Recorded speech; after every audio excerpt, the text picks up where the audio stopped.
একদম বালি রঙের মাছ তো। পেছনে পেছনে কেন আসছো তুমি? হ্যাঁ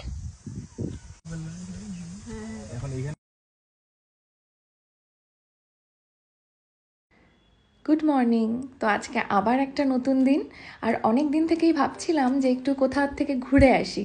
বহুদিন বাড়ি থেকে বেরোনো হয় না সেরকমভাবে। তো এই যে আজকে আমাদের সাথে আছে ভাই। আর রোদটা না কিছুদিন ধরেই বেশ চড়া হচ্ছে, সেই জন্য সকালবেলা উঠেই সময় নষ্ট না করেই বেরিয়ে গেছি। ইভেন কোনো রকম সাজগোজও করিনি।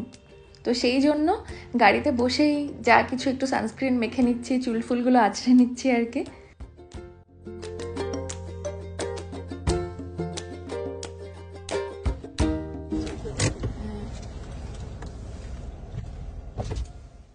টিকিটের ব্যবস্থা আছে নাকি?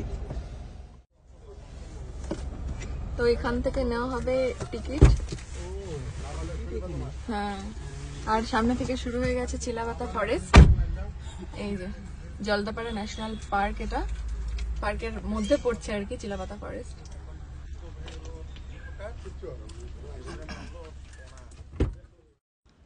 এই টিকিট কাউন্টার থেকে যে টিকিটটা কাটা হলো সেটাই গাড়ির জন্য, মানে কটা গাড়ি এই ফরেস্টের ভেতরের রাস্তা দিয়ে যাচ্ছে, আবার যখন ওই পাশে বেরোবো তখন আবার এই টিকিটটাকে জমা করতে হবে।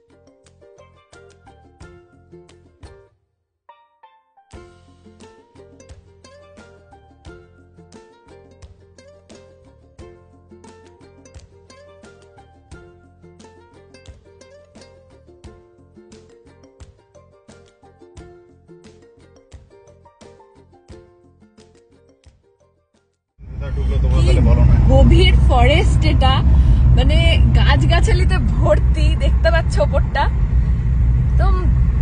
আর এখানে হচ্ছে গাড়ি থেকে নামা অ্যালাউড নয়, এখানে গাড়ি থেকে তুমি নামতে পারবে না।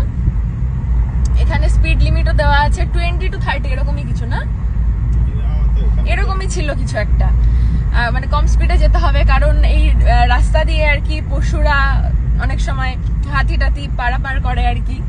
আর জঙ্গলটা খালি দেখো একবার, গভীর জঙ্গল, আর বিভিন্ন পোকার ডাক শোনা যাচ্ছে।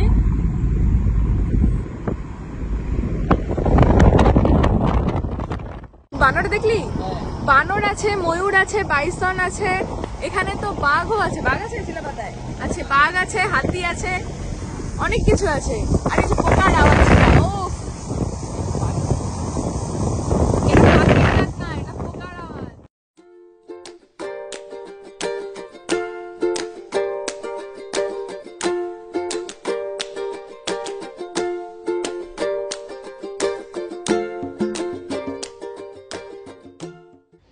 চারদিকে এত সুন্দর জঙ্গল, আর তোমরা বিশ্বাস করবে না, জঙ্গলের ভেতরটা অস্বাভাবিক ঠান্ডা। এদিকে ঘুরতে ঘুরতে আমরা চলে এসেছি হাসিমারাতে। আর এই যে দেখতে পাচ্ছ, এটা হচ্ছে সেই বিখ্যাত হাসিমারা এয়ারবেস।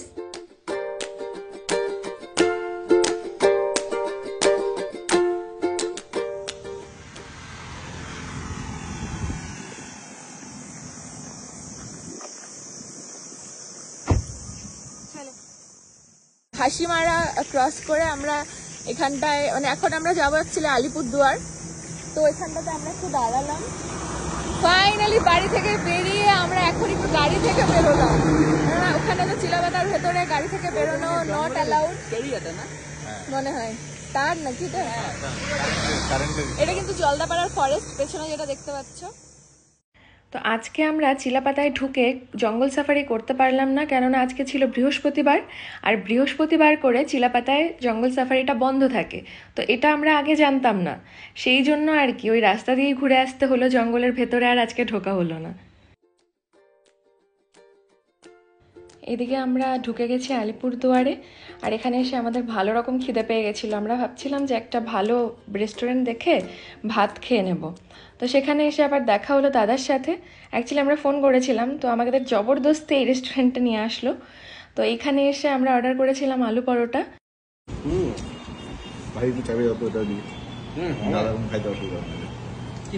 তুই চাপ এদিকে, এই জন্যই তখন বললাম যে এই পাশটাতে ওই টেবিলটাতে গিয়ে বস।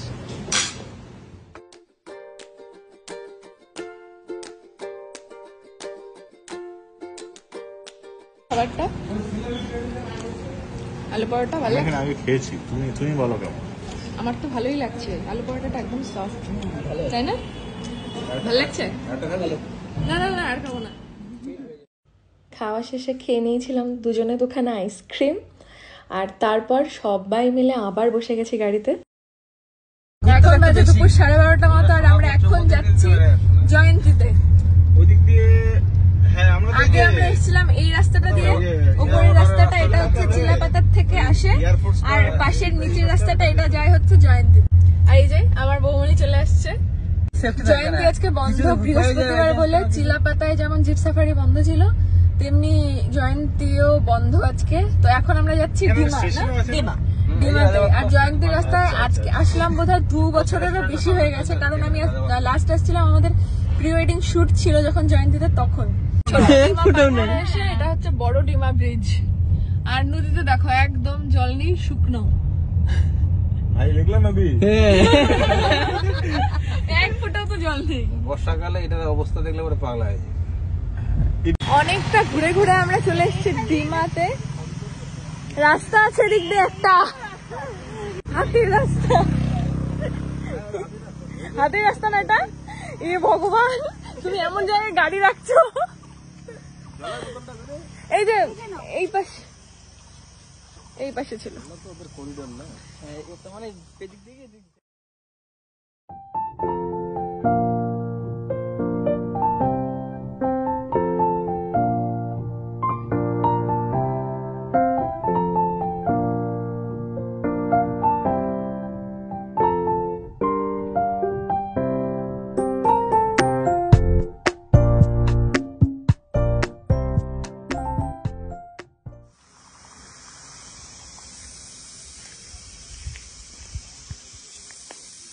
ফ্রেশ এয়ার, আর যে আওয়াজটা শুনতে পাচ্ছ এটা একদম জঙ্গলের নিজস্ব আওয়াজ।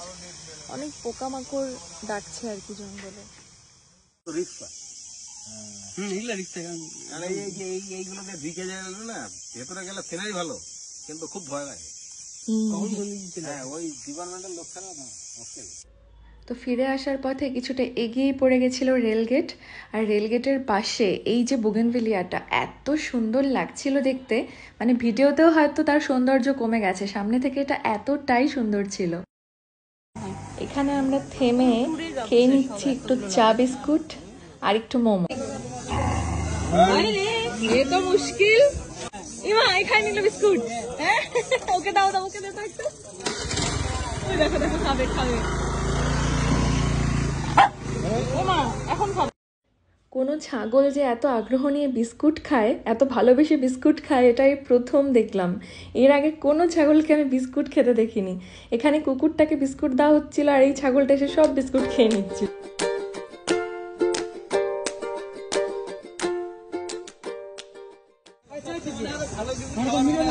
ধরে নিয়ে চলে যাবো, কিন্তু এবার কিন্তু ধরে নিয়ে চলে যাবো। এখন আমরা চলে এসেছি পাম্পু বস্তিতে, রাজা ভাত খাওয়ার পাম্পু বস্তি। শুধু আমি, বৌমনি আর হচ্ছে ভাই, 3 জন যাচ্ছে।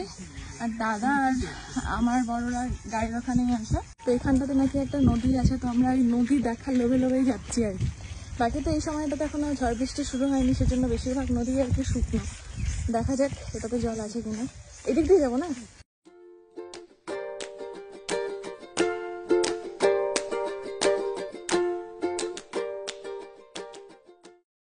পেছনে পেছনে কেন আসছো তুমি?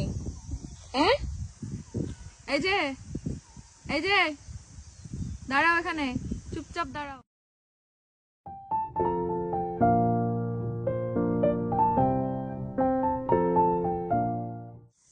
আমরা ফাইনালি চলে এসেছি নদীতে।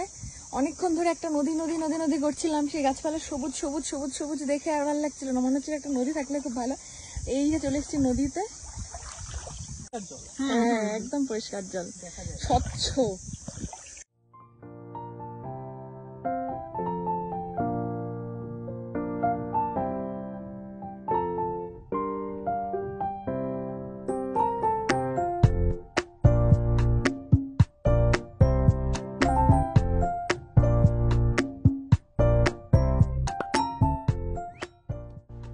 এই পাহাড়ি নদীতে আর কিছু থাকুক না থাকুক প্রচুর মাছ আছে।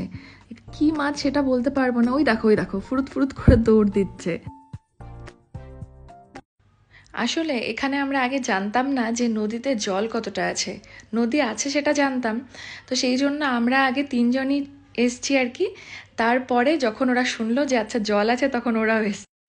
সেই সকাল থেকে ভাত খাবো খাবো করে ঘুরে টুরে এসে ফাইনালি আমরা একটা রেস্টুরেন্টে খেতে বসেছি। খাওয়া দাওয়া শেষে দাদা বৌমনিরাও নেমে গেছে ওদের বাড়ির ওখানে, আর আমরাও বেরিয়ে গেছি। কিছুটা রাস্তা আসার পরই এখানে আবার চেকিং ছিল। এখন যেহেতু ইলেকশন, তো গাড়ি চেকিং চলছে সবখানে গাড়ি। আজকের ব্লগটা এখানেই শেষ করছি, আর তোমাদের কাছে অনুরোধ করব যারা আমার ফেসবুক পেজে নতুন আছো তারা আমার পেজটাকে ফলো করে দিও।